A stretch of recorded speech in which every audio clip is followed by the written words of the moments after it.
আসসালামু আলাইকুম। Your welcome to learn spoken English with Shakur. আজকে আমাদের স্পোকেন ইংলিশের ৩য় নম্বর ক্লাস। আর আজকের এই ক্লাসে আমরা এমন কিছু শব্দ শিখব যে শব্দগুলো দ্বারা আপনি সহজেই বাক্য তৈরি করতে পারবেন এবং বাক্য তৈরি করে অনেকগুলো কথা বলতে পারবেন। সেই শব্দগুলো হচ্ছে am, is, are, was, were. এগুলো যদি আপনি জানেন এবং কখন ব্যবহার করতে হয় সেগুলো যদি আপনি জানেন, তাহলে দেখবেন যে আপনি খুব সহজেই বাক্য তৈরি করতে পারতেছেন। তাহলে চলুন আজকে আমরা ক্লাসে শুরু করি। তবে ক্লাসে যাওয়ার আগে একটা কথা বলে নিই, যদি আপনি আমার চ্যানেলে নতুন হয়ে থাকেন তাহলে সাবস্ক্রাইব করে পাশে থাকবেন এবং চ্যানেলটি শেয়ার করে এবং লাইক দিয়ে অন্যকে শেখার সুযোগ করে দেবেন। তাহলে চলুন ক্লাসটি শুরু করি এবং অবশ্যই ক্লাসটি শেষ পর্যন্ত দেখবেন, তাহলে আপনি অতি সহজেই কীভাবে এই শব্দগুলি ইউজ করতে হয় বাক্যে শিখে যাবেন। আজকে আমরা শিখব am, is, are, was, were এগুলি কীভাবে বাক্য গঠন করতে হয় এবং কীভাবে কখন এবং বাক্যে সেগুলি ব্যবহার করতে হয় সেগুলি আমরা শিখব। ধরুন আপনি বলতে চান আমি একজন ছাত্র। আমি অলরেডি জানি যে আমি আমি ইংরেজি হচ্ছে আই, আর একজন মানে হচ্ছে এ, আর ছাত্র আজকে শিখলাম স্টুডেন্ট। ঠিক আছে, ছাত্র মানে হচ্ছে স্টুডেন্ট, তাহলে আই এ স্টুডেন্ট। এটা কিন্তু দিলে বাক্যটা শুদ্ধ হবে না, সেক্ষেত্রে আমরা এই আইয়ের পরে এম বসাইতে হয়। আই এম এ স্টুডেন্ট শিখলাম। সো এখন আমরা দেখব কখন আই, হি, শি ইত্যাদির সাথে কোনটার সাথে কি বসে। তাহলে আমরা দেখলাম আইয়ের সাথে হচ্ছে এম বসে, হি এবং শি এর পরে ইজ বসে, ইউর পরে আর বসে, দের পরে আর বসে, উইর পরে আর বসে, ইটের পরে ইজ বসে। তাহলে ধরেন বললেন যে তুমি ছাত্র, তাহলে আমরা বলবো ইউ আর এ স্টুডেন্ট, তুমি ছাত্র। যদি বলেন যে সে ছাত্র, তাহলে হি ইজ এ স্টুডেন্ট। তাহলে চলুন দেখি কখন আমরা আসলে অ্যামিজারগুলি বাক্যে ব্যবহার করব। সাধারণত অনেক ব্যবহার আছে, আজকে আমরা শিখব কমন ব্যবহারগুলি। যেমন নামের ক্ষেত্রে। নামের ক্ষেত্রে কেমন বলতে চাচ্ছেন যে আমি শাকুর, তাহলে আই এম শাকুর আপনি বলবেন যে আই এম, আপনার নামটা বলবেন। তারপর হচ্ছে বয়সের ক্ষেত্রে। কিভাবে বয়সের ক্ষেত্রে? বয়সের ক্ষেত্রে হচ্ছে যেমন বললেন সে 6 বছর বয়স, তাহলে সে হি ইজ 6 ইয়ার্স ওল্ড, তাহলে সে 6 বছর বয়স বা তার 6 বছর বয়স। ওকে। তারপর অনুভূতি প্রকাশের ক্ষেত্রে কী ধরনের অনুভূতি, যেমন আপনি কি স্যাড নাকি খুশি, নাকি আপনি ক্লান্ত, নাকি আপনি কীরকম, সেটা প্রকাশ করার ক্ষেত্রে আপনি এই ইয়েটা ব্যবহার করবেন, এই যে অ্যামিজারগুলো ব্যবহার করবেন। যেমন বলতে চাচ্ছেন যে তারা খুশি, তাহলে বলবেন দে আর হ্যাপি। আবার জাতীয়তা প্রকাশের ক্ষেত্রে, জাতীয়তা প্রকাশটা কীরকম, আপনি কোন দেশ থেকে আসছেন সেটার জন্য আপনি এগুলি ব্যবহার, আই এম ফ্রম বাংলাদেশ, আপনার দেশের নাম। পেশার ক্ষেত্রে, পেশার ক্ষেত্রে বলতে আপনি কি কাজ করেন সেটা প্রকাশ করার ক্ষেত্রেও আপনি অ্যামিজার ব্যবহার করেন। যেমন ধরুন বলতে চাচ্ছেন সে একজন গায়ক, তাহলে সে একজন গায়ক হবে কি, he is a singer. Singer মানে হচ্ছে গায়ক। ঠিক আছে। সো আপনি এখন শিখলেন যে কি অ্যামিজার কখন আমরা ব্যবহার করব। তাহলে বলতে চাচ্ছেন যে এগুলি, এই যে অ্যামিজারগুলি হচ্ছে সবগুলি বর্তমানে কোনো কথা প্রকাশ করার ক্ষেত্রে, আপনি বর্তমানে কি অবস্থার প্রকাশের ক্ষেত্রে অ্যামিজারগুলো ব্যবহার করা হয়। যদি অতীতে হয় তাহলে আপনি কীভাবে বলবেন, ধরেন সে একজন ছাত্র ছিল, তো সেটা আমরা কীভাবে বলবো, হি ওয়াজ a student, he was a student. তাহলে ওয়াজ ওয়ার হচ্ছে অতীতের কথা প্রকাশ করার ক্ষেত্রে।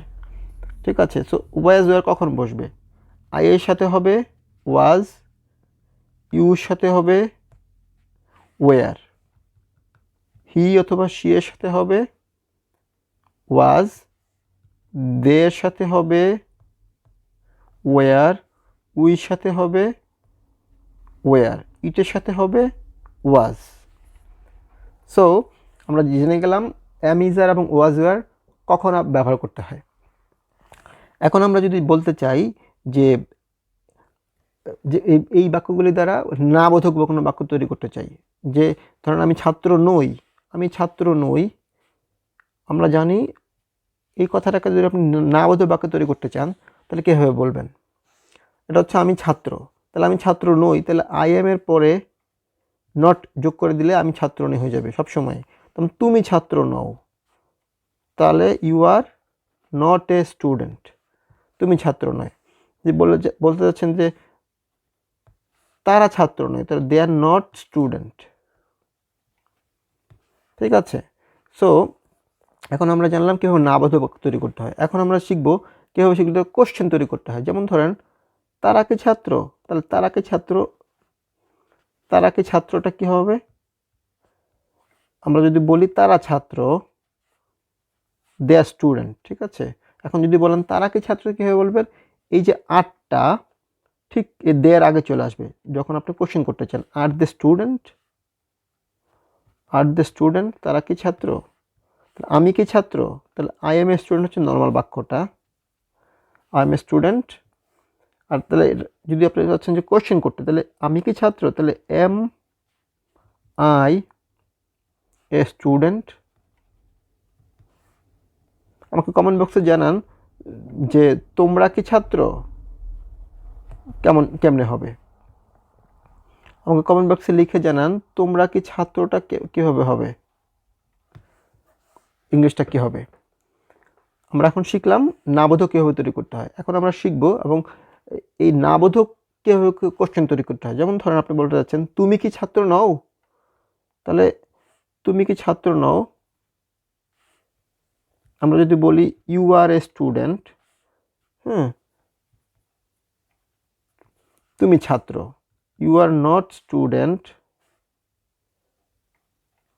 ইউ আর নট স্টুডেন্ট, তুমি ছাত্র নও। তা তুমি কি ছাত্র, are you a student, are you student, তুমি ছাত্র নও, আর ইউ স্টুডেন্ট, তুমি কি ছাত্র। তা তুমি কি ছাত্র নও, তা এটা কীভাবে বলবো, তুমি কি ছাত্র নও, are you not student, no, তুমি কি ছাত্র নও, তাহলে ওকে, তুমি কি ছাত্র, আমরা জানলাম এটা কি, তুমি কি ছাত্র, এটা হচ্ছে এটা।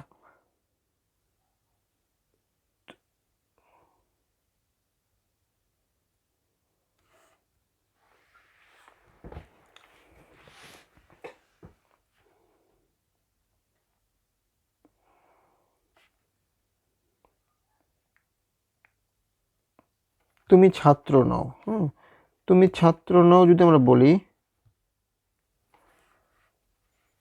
তাহলে তুমি ছাত্র নও হচ্ছে ইউ আর নট স্টুডেন্ট,